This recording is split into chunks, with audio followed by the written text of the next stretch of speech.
Hello students, welcome आहे तुमच्या माझ्या चॅनलमध्ये ज्याचं नाव आहे एमके. ओके, तर आपण आपल्या अल्कोहोल फिनॉल इथरच्या पुढच्या लेक्चर्सकडे वळू. पहा इथे काय आहे, तर reactions due to the breaking of OH bond. आता आपण पाहणार आहे reactions due to the breaking of OH bond. आणि याच्यात पहिले पाहणार आहे आपण first part, acidity acidity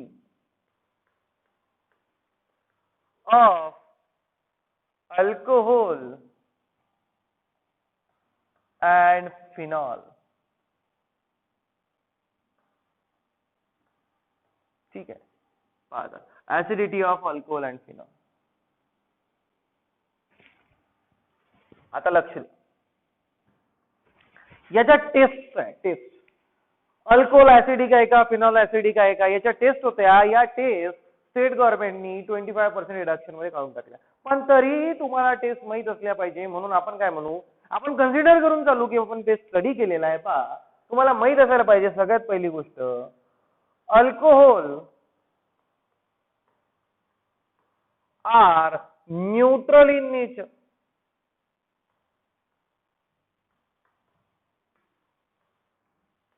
alcohol काय आहे तर न्यूट्रल इन नेचर आहे.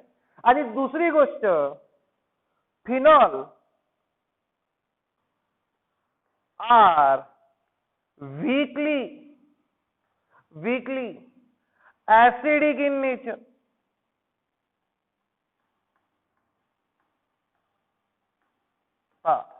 अल्कोहोल काय आहे तर न्यूट्रल इन नेचर आहे आणि फिनॉल काय आहे तर ऍसिडिक इन नेचर आहे. ओके, वीकली ऍसिडिक आहे. आता पहा, याच्या माझा रिझन पहा काय आहे. Reason, this is due to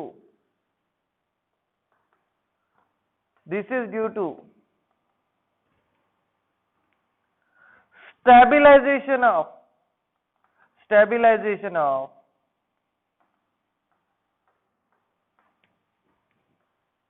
conjugate base. conjugate base. आता एक गोष्ट नेहमी लक्षात ठेवायची, पण नोट करून ठेवा तुमच्या बुक मध्ये, की कॉन्जुगेट बेस, जो कॉन्जुगेट बेस असतो, दिस कॉन्जुगेट बेस,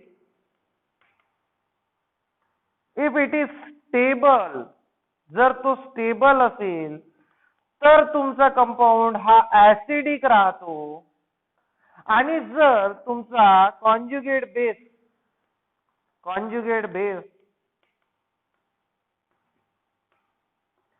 हा अनस्टेबल जर असेल,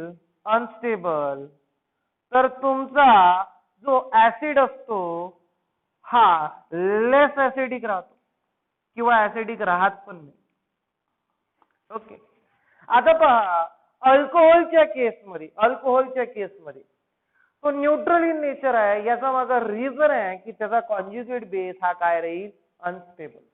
आणि फिनॉल हा वीकली ऍसिडिक आहे, कारण की याचा कॉन्जुगेट बेस काही ना काही अमाऊंट मध्ये स्टेबिलिटी आहे. ओके, मग आता कॉन्जुगेट बेस म्हणजे काय पहा, नेहमी लक्षात ठेवायचं. एव्हरी ऍसिड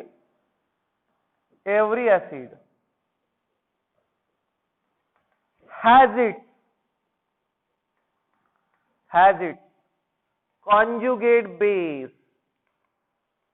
प्रत्येक ऍसिडला त्याचा काय असतो रे बेटा, कॉन्जुगेट बेस असतो. नेहमी लक्षात ठेवायचं. जेव्हा एखादा ऍसिड त्याचा ऍसिडिक पार्ट डोनेट करून देतो आणि उरलेला जो पार्ट असते त्या पार्टला आपण काय म्हणू, नेहमी कॉन्जुगेट बेस. फॉर एक्झाम्पल, आपण एका सिंपल एक्झाम्पल वरून समजून घेऊ आणि मग अल्कोहोल कडे वळू. HCl आहे acid. Okay, HCl will dissociate as H positive plus Cl negative. Okay, आता पहा, HCl हा पूर्ण ऍसिड आहे. ऍसिड मध्ये पहा, H पॉझिटिव्ह हा त्याचा ऍसिडिक पार्ट आहे. दिस इज इट्स ऍसिडिक पार्ट. आणि उरलेला जो Cl निगेटिव्ह आयन आहे हा याचा कॉन्जुगेट बेस. नेहमी लक्षात ठेवायचं, every acid has its conjugate base and every base has its conjugate acid. Okay, पण इथं आपण डील करणार आहे ओनली विथ कॉन्जुगेट बेस, म्हणून लक्षात ठेवायचं प्रत्येक ऍसिडला त्याचा काय असतो कॉन्जुगेट बेस, आणि कॉन्जुगेट बेस जर स्टेबल असेल तरच तो ऍसिडिक होऊ शकतो, आणि कॉन्जुगेट बेस जर अनस्टेबल असेल तर तो लेस ऍसिडिक असतो. तर मग आपण इथं केस नंबर 1 पासून सुरू करू. केस नंबर 1. केस नंबर 1 मध्ये वाय अल्कोहोल्स आर न्यूट्रल. का बरं अल्कोहोल्स हे न्यूट्रल असतात? आणि आपण वेगवेगळ्या प्रायमरी, सेकंडरी आणि टर्शियरी अल्कोहोल यांची पण ऍसिडिटी इथे कम्पेअर करू. Okay, why alcohols are neutral. तर पहा, अल्कोहोल आहे, alcohol R O H. Okay, आता अल्कोहोल डिसोसिएट कसा होईल पहा. अल्कोहोल डिसोसिएट कसा होईल? Oxygen is more electronegative than hydrogen. That's why it contains del negative charge, and hydrogen it contains del positive charge. आता पहा, ऑक्सिजन वर डेल निगेटिव्ह चार्ज, हायड्रोजन वर कोणता चार्ज? Del positive charge.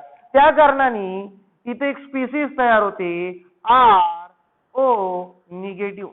याला म्हटलं जाते alkoxide ion. Alkoxide ion. Okay, plus H positive. Okay, H positive. आता पहा, अल्कोहोलचा ROH मधला H पॉझिटिव्ह झाला तुमचा ऍसिडिक पार्ट, हा झाला तुमचा ऍसिडिक पार्ट, आणि RO निगेटिव्ह म्हणजे अल्कॉक्साइड आयन हा झाला तुमचा conjugate basic part. Conjugate basic part. Okay, आता पहा, आता RO निगेटिव्ह मध्ये पहा, ऑक्सिजन वर कोणता चार्ज? Negative charge. आणि जर तुम्हाला माहित असेल तर आर ग्रुप हा कोणता ग्रुप आहे? Electron donating group. हा कोणता ग्रुप आहे? Electron donating group. म्हणजे अल्कोहोल वर हा आर जो ग्रुप आहे हा इलेक्ट्रॉन डोनेट करते, आणि ऑक्सिजन जवळ स्वतःचा लोन पेअर असते. तर या इलेक्ट्रॉन डोनेटिंग ग्रुपच्या नेचर मुळे पहा, इलेक्ट्रॉन डोनेटिंग ग्रुपच्या नेचर मुळे ऑक्सिजन वर निगेटिव्ह चार्ज हा कुठून आला? तर हा बॉन्ड ब्रेक केल्यानंतर याच्यातले दोन्ही इलेक्ट्रॉन ऑक्सिजनने ठेवून घेतले. ऑक्सिजन इज मोर इलेक्ट्रोनेगेटिव्ह म्हणून तो H पॉझिटिव्ह म्हणून निघून गेला, आणि आर ग्रुप पण काय करू राहिला? त्याला इलेक्ट्रॉन डोनेट करू राहिला. तर या इलेक्ट्रॉन्स मध्ये या इलेक्ट्रॉन्स मध्ये काय होते बेटा? तर रिपल्शन होते, आणि या रिपल्शन मुळे अल्कॉक्साइड आयन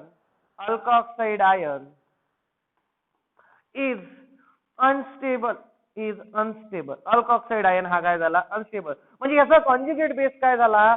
अनस्टेबल झाला. आणि कॉन्जुगेट बेस जर अनस्टेबल असेल तर तुम्ही त्याला काय म्हणू? लेस ऍसिडिक. पण इथं कॉन्जुगेट बेस हा अनस्टेबल आहे, म्हणून तुमचा अल्कॉक्साइड आयन हा काय राहते? इथं न्यूट्रल. म्हणून अल्कोहोल काय आहे? तर न्यूट्रल आहे, कारण की त्याच्यापासून तयार होणारा जो हा कॉन्जुगेट बेस आहे हा काय होत असते? अनस्टेबल. आणि हा जर अनस्टेबल असेल तर तुमचा कंपाऊंड हा ऍसिडिक राहू शकत नाही. It become unstable. आता इथे लक्षात घ्या, R group single bond through ऑक्सिजनला इलेक्ट्रॉन डोनेट करू राहिला, म्हणून या इफेक्टला आपण कोणता इफेक्ट म्हणू? इंडक्टिव्ह इफेक्ट म्हणू. कोणता इफेक्ट म्हणू? इंडक्टिव्ह इफेक्ट म्हणू. ओके, तर पहा, आर ग्रुप ऑक्सिजनला सिंगल बॉन्ड थ्रू डोनेट करू राहिला, याला आपण कोणता इफेक्ट म्हणतो? इंडक्टिव्ह इफेक्ट म्हणतो, किंवा याला आपण प्लस आय इफेक्ट म्हणतो, कारण की आर ग्रुप ऑक्सिजनला इलेक्ट्रॉन डोनेट करू राहिला. तर मी इथं असं म्हणू शकतो, तर due to the plus I effect of that alkyl group और electron donating group, this alkoxide ion, हा जो अल्कॉक्साइड आयन आहे हा काय बनते रे बेटा? अनस्टेबल बनते. आणि अल्कॉक्साइड आयन अनस्टेबल बनल्या कारणाने अल्कोहोल काय असतात बेटा? न्यूट्रल असतात. ओके, आता पहा, आपण काय करू? वेगवेगळ्या अल्कोहोलचं कंपॅरिझन करू. तर सगळ्यात पहिले तुम्ही हे लिहून घ्या की alcohols are unstable due to the conjugate base part is unstable, and this conjugate base part is unstable due to the plus I effect of electron donating group. म्हणून alcohols are neutral in nature. पण तरी जर तुम्ही comparison केलं primary, secondary आणि tertiary alcohol मध्ये कोण जास्त ऍसिडिक राहील, कोण जास्त बेसिक राहील, तर मग आपण त्याचं कंपॅरिझन आपल्या या पार्ट मध्ये पाहू. पहिले तुम्ही हे सगळं काय करा? तर नोट डाऊन करून घ्या. हे सगळं काय करा? तर नोट डाऊन करून घ्या. पहा स्टुडंट, आता आपण असं कन्सिडर करून चालू, अल्कोहोल हे न्यूट्रल असतात, पण असं कन्सिडर करून चालू की अल्कोहोल हे न्यूट्रल नाही, आणि आपल्याला त्यांची ऍसिडिटी हे कम्पेअर करायची आहे. मग ऍसिडिटी आपण कम्पेअर करू प्रायमरी, सेकंडरी आणि टर्शियरीची. पहा आता हे याच्यासाठी इम्पॉर्टंट आहे कारण की बुक मध्ये तुम्हाला त्याचे एक्झाम्पल्स दिलेले आहे. पहा आता आपण कन्सिडर करू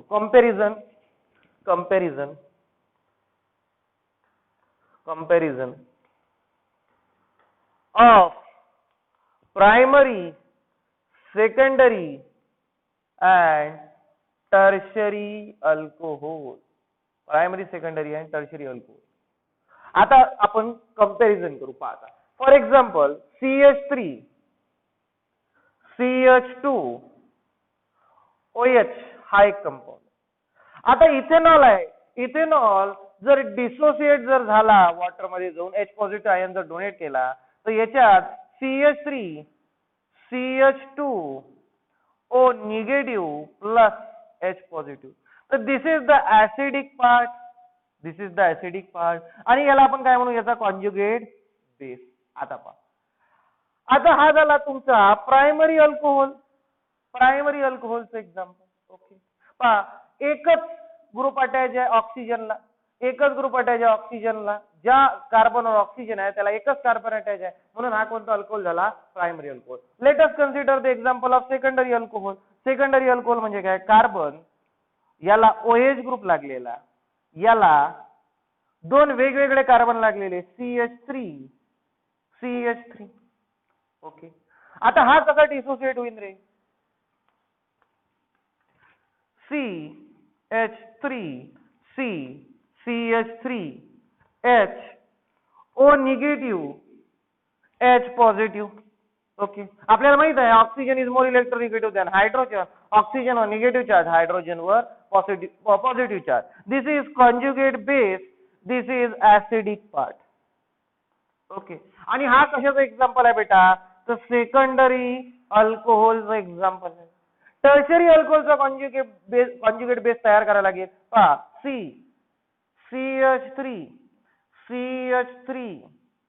CH3 आणि ज्या कार्बनला OH ग्रुप अटॅच आहे, त्याला तीन वेगवेगळे कार्बन लागले, याला काय म्हणायचं, tertiary alcohol.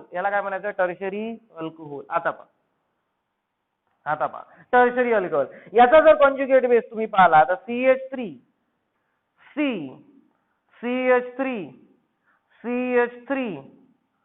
O negative plus H positive. Okay, आता पहा याचा कॉन्जुगेट बेस हा आहे आणि दिस इज द ऍसिडिक पार्ट. आणि हा कोणता अल्कोहोल आहे बेटा, टर्शरी अल्कोहोल. आता आपल्याला तिघांचा पण कॉन्जुगेट बेस कम्पेअर करायचा आहे. ज्याचा कॉन्जुगेट बेस स्टेबल तो मोर ऍसिडिक, ज्याचा कॉन्जुगेट बेस अनस्टेबल तो लेस ऍसिडिक. आता पहा प्रायमरी अल्कोहोलच्या केसमध्ये पहा, ऑक्सिजन इलेक्ट्रोनिगेटिव्ह आहे, तो कार्बन जोडून इलेक्ट्रॉन घेण्याचा प्रयत्न करतो. या कार्बनला एक कार्बन अटॅच आहे, म्हणजे एक इलेक्ट्रॉन डोनेटिंग ग्रुप प्रेझेंट आहे, त्या कारणानं हा याला अनस्टेबल करतो. पण जर तुम्ही सेकंडरी अल्कोहोलची केस पाहिली, ऑक्सिजनवर निगेटिव्ह चार्ज आहे, हा ऑक्सिजन या कार्बन जोडून इलेक्ट्रॉन घेतो आणि याला किती इलेक्ट्रॉन डोनेटिंग ग्रुप प्रेझेंट आहे, 2. म्हणजे याच्यावर इलेक्ट्रॉन डेन्सिटी जास्त आहे, जेणेकरून तो ऑक्सिजनला जास्त इलेक्ट्रॉन देतो. आणि इथं काय होते, तर रिपल्शन होते. इथंही होते पण कसं असते, कमी असते. ओके, पण टर्शरी अल्कोहोलच्या केसमध्ये पहा, हा ऑक्सिजन या कार्बन इलेक्ट्रॉन विड्रॉ करण्याचा प्रयत्न करतो आणि याच्याजवळ किती इलेक्ट्रॉन डोनेटिंग ग्रुप आहे, तर 3 इलेक्ट्रॉन डोनेटिंग ग्रुप आहे. 3 इलेक्ट्रॉन डोनेटिंग ग्रुप असल्या कारणाने जास्त इलेक्ट्रॉन डेन्सिटी या कार्बनवर येते आणि याच्यावर पण काय आहे, तर रिपल्शन आहे. पण इथं 3 ग्रुप आहे, 3 ग्रुपचा इफेक्ट जास्त मोठा आहे म्हणून रिपल्शन जास्त आहे. इथं 2 इलेक्ट्रॉन डोनेटिंग ग्रुप आहे, 2 इलेक्ट्रॉन डोनेटिंग ग्रुप असल्या कारणानं इथं रिपल्शन आहे, पण ऍज कम्पेअर टू टर्शरी इथं रिपल्शन काय आहे, कमी आहे. इथं पण आहे पण ऍज कम्पेअर टू सेकंडरी इथं कमी आहे. म्हणजे याचा अर्थ काय आहे, तर conjugate base of tertiary alcohol is less stable than conjugate base, shortcut मध्ये लिहितो, of secondary alcohol. Conjugate base of tertiary alcohol is less stable than conjugate base of secondary alcohol because असं का बरं, तर इथं 3 इलेक्ट्रॉन डोनेटिंग ग्रुप प्लस हा effect मी याला electron donate करतात, पण इथं दोनच आहे because अल्कॉक्साइड ion of tertiary alcohol contains 3 electron donating group. 3 electron donating group. किती इलेक्ट्रॉन डोनेटिंग ग्रुप प्रेझेंट आहे? 3. म्हणजे 3 ग्रुपचा इथं कोणता इफेक्ट आहे बेटा? तर प्लस हा इफेक्ट आहे. इथं 2 ग्रुपचा प्लस हा इफेक्ट आहे. पण दोनच्या कंपॅरिझन मध्ये जर तुम्ही प्रायमरीची गोष्ट केली पहा, प्रायमरी अल्कोहोलचा जर तुम्ही कॉन्जुगेट बेस याचा विचार केला पहा, तर पहा conjugate base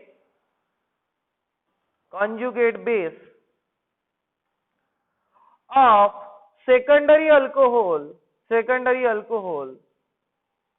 is less stable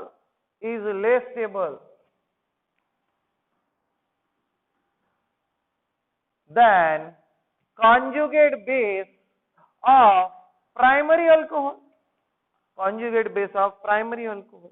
आता पहा conjugate base of secondary alcohol हा लेस स्टेबल आहे कम्पेअर टू प्रायमरी अल्कोहोल. याचा मागे रिझन काय आहे? तर इथं 2 इलेक्ट्रॉन डोनेटिंग ग्रुप प्रेझेंट आहे.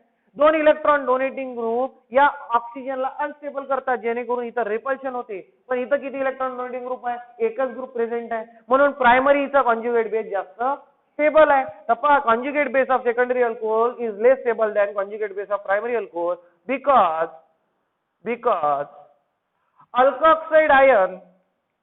alkoxide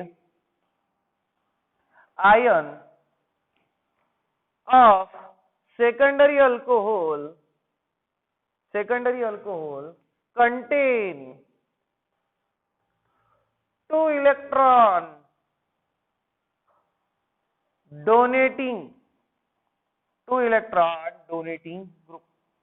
म्हणजे जितके जास्त इलेक्ट्रॉन डोनेटिंग ग्रुप इथं प्रेझेंट राहील अल्कोऑक्साइड आयनला तो त्याला काय करेल? अनस्टेबल करेल. मग मी असं म्हणू शकतो पहा टर्शरी अल्कोहोल, सेकंडरी अल्कोहोल आणि प्रायमरी अल्कोहोल. तर सगळ्यात जास्त ऍसिडिक कोण? तर primary as compare to secondary. आणि सेकंडरी पेक्षा कोण ऍसिडिक?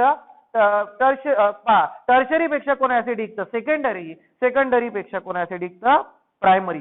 म्हणजे या डायरेक्शननी ऍसिडिटी इन्क्रीजेस. ऍसिडिटी का बरं इन्क्रीज होऊन राहिली? त्याचा मागं रिझन आहे conjugate base becomes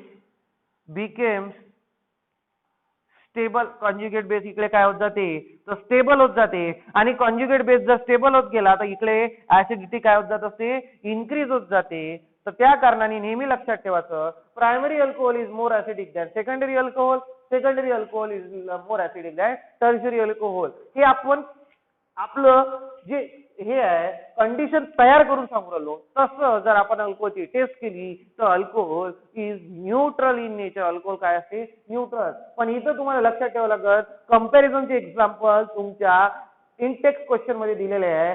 acidity compare करायला सांगितली आहे प्रायमरी, सेकंडरी आणि टर्शरी. तर फक्त एवढं लक्षात ठेवायचं primary alcohol is more acidic than secondary is more acidic than tertiary. Reason behind that conjugate बेसची काय आहे? तर स्टेबिलिटी. इथं कॉन्जुगेट बेस मोर स्टेबल असते, इथं लेस स्टेबल असते आणि इथं लीस्ट स्टेबल असते. तर पहा हे तुम्ही सगळं नोट डाऊन करून घ्या. Then we will compare acidity of alcohol with acidity of phenol.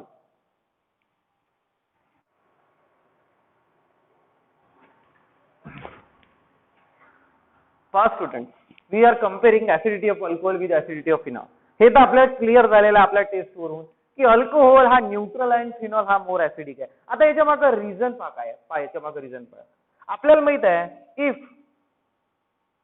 conjugate base CB is stable, then it becomes more acidic. तो काय होतो? मोर ऍसिडिक होतो. आता पहा अल्कोहोलचा कॉन्जुगेट बेस पहा ROH. Okay, it will dissociate as O negative plus H positive. वॉटरमध्ये जर तुम्ही याला डिसोसिएट केलं तर अशा प्रकारचा अल्कॉक्साइड आयन इथं फॉर्म. अल्कॉक्साइड आहे. आणि पहा हा अल्कॉक्साइड आयन हा अनस्टेबल असतो due to the electron donating group. इथं electron donating group R group हा इलेक्ट्रॉन डोनेटिंग ग्रुप असतो आणि याच्या इंडक्टिव्ह इफेक्टमुळं alcohol is neutral. Okay, alcohol हा काय असते? न्यूट्रल. कारण की इलेक्ट्रॉन डोनेटिंग ग्रुप हा पण इलेक्ट्रॉन घेऊन राहिला, याच्याजवळ पण इलेक्ट्रॉन आहे, इथं काय होईल तर रिपल्शन होईल. रिपल्शन मुळे हा अल्कॉक्साइड आयन अनस्टेबल असतो. अनस्टेबल असल्या कारणाने अल्कोहोल काय राहतो? न्यूट्रल राहतो. पण फिनॉलच्या केसमध्ये पहा, फिनॉलच्या केसमध्ये पहा काय होते. फिनॉलच्या केसमध्ये OH ग्रुप आता पहा, फिनॉल जर डिसोसिएट झाला तर फिनॉल अशा प्रकारे डिसोसिएट होते. Benzene ring O negative plus H positive. Okay, आता पहा याचा कॉन्जुगेट बेस फिनॉलचा. याच्या फिनॉलच्या कॉन्जुगेट बेसला म्हटलं जाते फिनॉक्साइड आयन. याला काय म्हटलं जाते? Phenoxide ion. आता हा पहा फिनॉक्साइड आयन स्टेबल असतो due to the resonance. Phenoxide ion हा काय असतो? स्टेबल असतो ड्यू टू द रेझोनन्स. पहा कसं इथं लिहितो मी. Phenoxide ion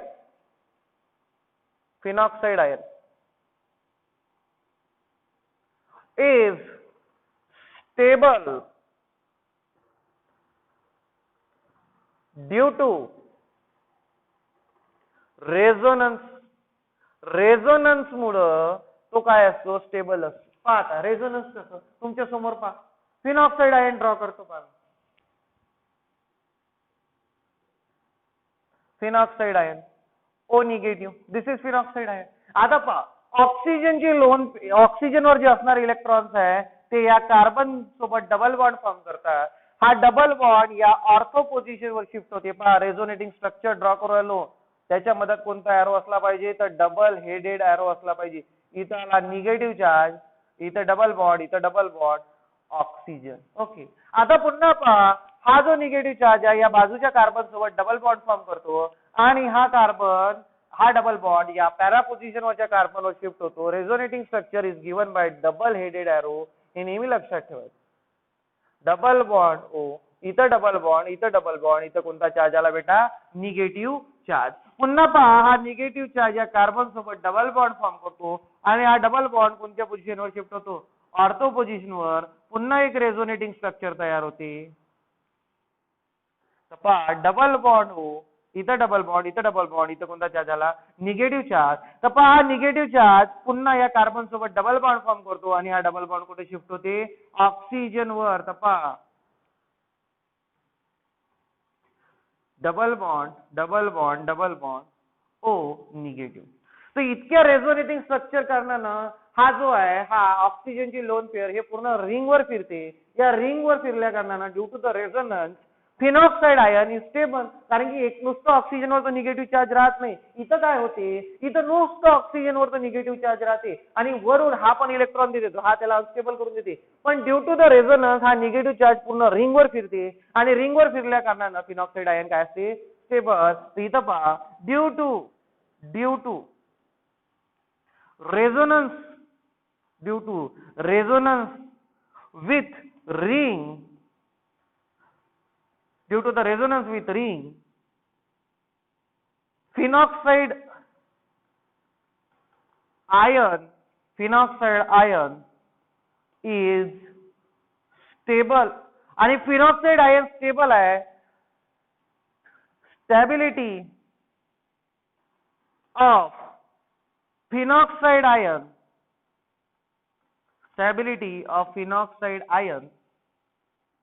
increases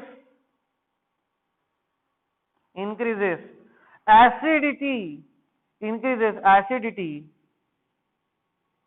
of phenol as compared to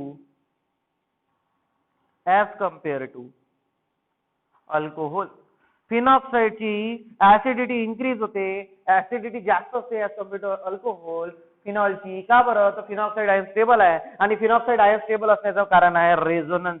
alcohol हा लेस न्यूट्रल असतो इंडक्टिव्ह इफेक्ट मुळे आणि फिनॉल हा लेस ऍसिडिक असतो तर त्याच्या रेझोनन्स मुळे. आणि हे सगळं डिपेंड करत असते त्याच्यापासून तयार होणाऱ्या कॉन्जुगेट बेसवर. Conjugate base stable it becomes acidic, conjugate base unstable it becomes non acidic or neutral. Okay, तर पहा हे सगळं तुम्ही नोट डाऊन करून घ्या. त्याच्यानंतर आपण अजून फिनॉलच्या ऍसिडिटी बद्दल अजून पण बऱ्याच गोष्टी जी आपल्याला शिकायचं आहे that will see in our next lecture. हे सगळं नोट डाऊन करून घ्या. We will meet in our next lecture.